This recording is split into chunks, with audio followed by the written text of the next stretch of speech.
નમસ્કાર દોસ્તો, હું છું ગોપાલ ઇટાલિયા. એક છે લોકશાહી અને એક છે તાનાશાહી. લોકશાહી દેશમાં લાવવા માટે 200 વર્ષ સુધી આપણા દેશના સ્વતંત્રતા સેનાનીઓ લડ્યા. 3 પેઢી સુધી લોકશાહી ભારતમાં લાવવાની લડાઈ ચાલી.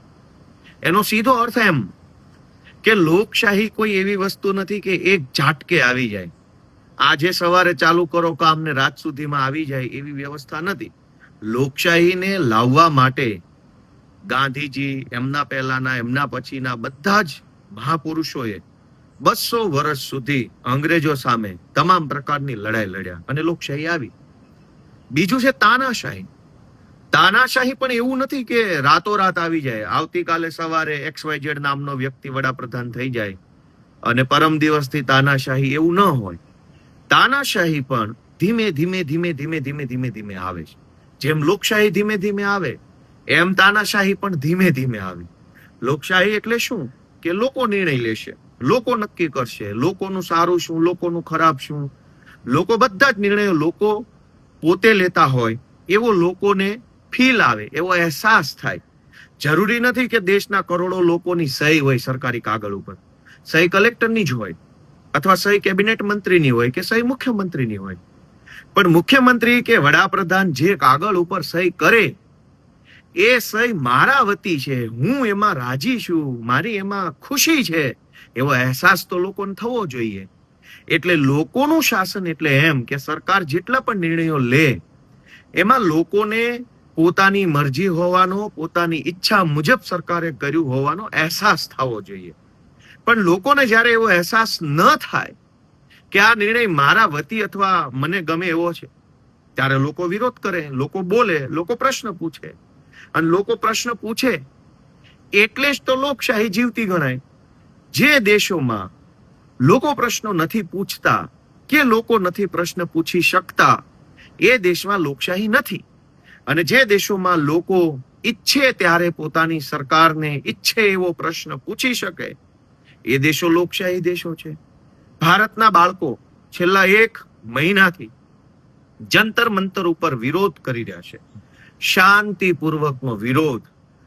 કોઈ ઉશ્કેરાટ ભર્યા ભાષણો નહીં, કોઈ ઉશ્કેરાટ ભર્યા સૂત્રો નહીં, કોઈ હિંસા નહીં. 1 મહિનાથી તદ્દન બિન રાજકીય રીતે ભારતના બાળકો સોનમ વાંગચુકજી અને અભિજીત દીપકેના નેતૃત્વમાં પોતાનો અવાજ સરકાર સુધી પહોંચાડવાની કોશિશ કરી રહ્યા છે. એમાં રાજકારણ ક્યાંય નથી. માત્ર એક વ્યાજબી પ્રશ્ન છે કે હજારો પેપર લીક થાય છે, બાળકોનું ભવિષ્ય બગડે છે, આનો જવાબદાર કોણ? આટલો સિમ્પલ પ્રશ્ન સરકારને નહીં પૂછીએ તો કોને પૂછવાનો? જે સરકારને આપણે મત આપીએ તો સરકાર આપણને થેન્ક યુ કે વાહ સરસ, તમે સારા નાગરિક છો, કેમ કે તમે અમારી XYZ પાર્ટીને મત આપ્યા. અને મત આપ્યા પછી એ જ વ્યક્તિ જો પ્રશ્ન પૂછે તો દેશદ્રોહી કેવી રીતે બની જાય છે, દેશ વિરોધી કેવી રીતે બની જાય છે? આ કેન્દ્રમાં રહેલી તાનાશાહ સરકારનું એક મનોવૈજ્ઞાનિક જનતા ઉપર તાનાશાહી ભર્યું વલણ છે કે જે માણસ પ્રશ્ન પૂછે બધા જ દેશદ્રોહી. અને પ્રશ્ન કોને પૂછે છે? સરકાર નહીં. સરકાર તો અનેક આવી, અનેક ગઈ. તો એવું તો નથી કે દેશ જ સરકાર છે અને સરકાર જ દેશ છે. કેમ કે અહીંયા આપણે ત્યાં દુનિયાના દેશોની જેમ રાષ્ટ્રપતિ શાસન નથી.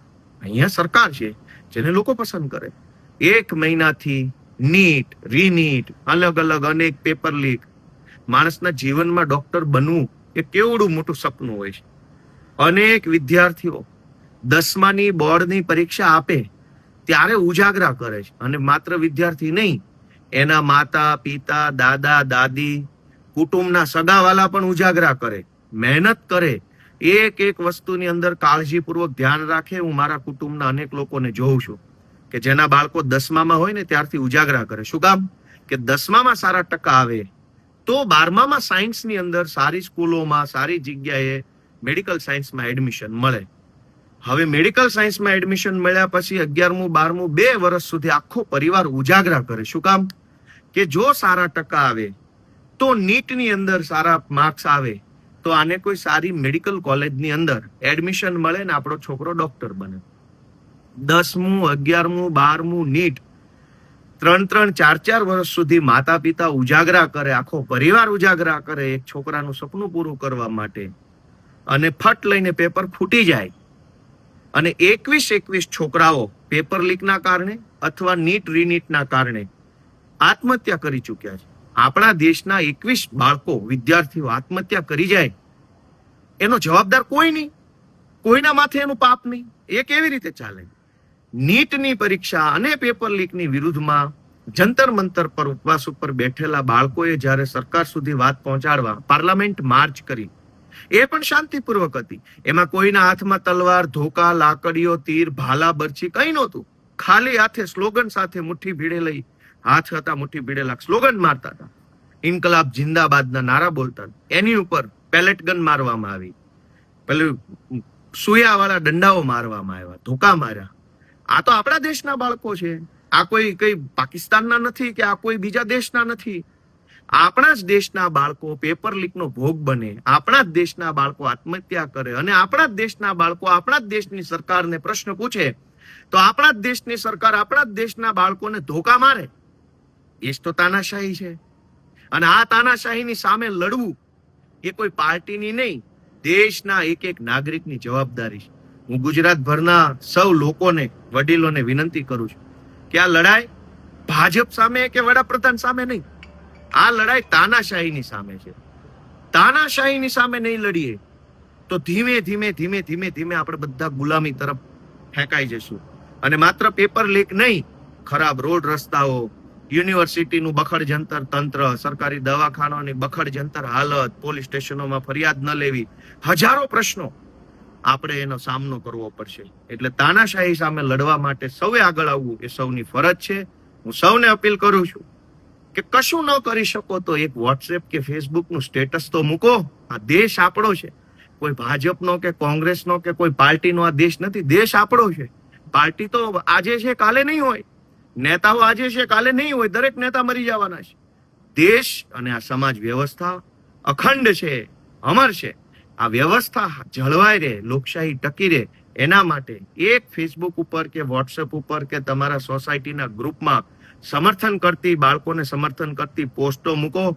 આટલું બધું ડરીને જીવવાનું શું જીવવાનું? સૌને મારા જય જય ગરવી ગુજરાત.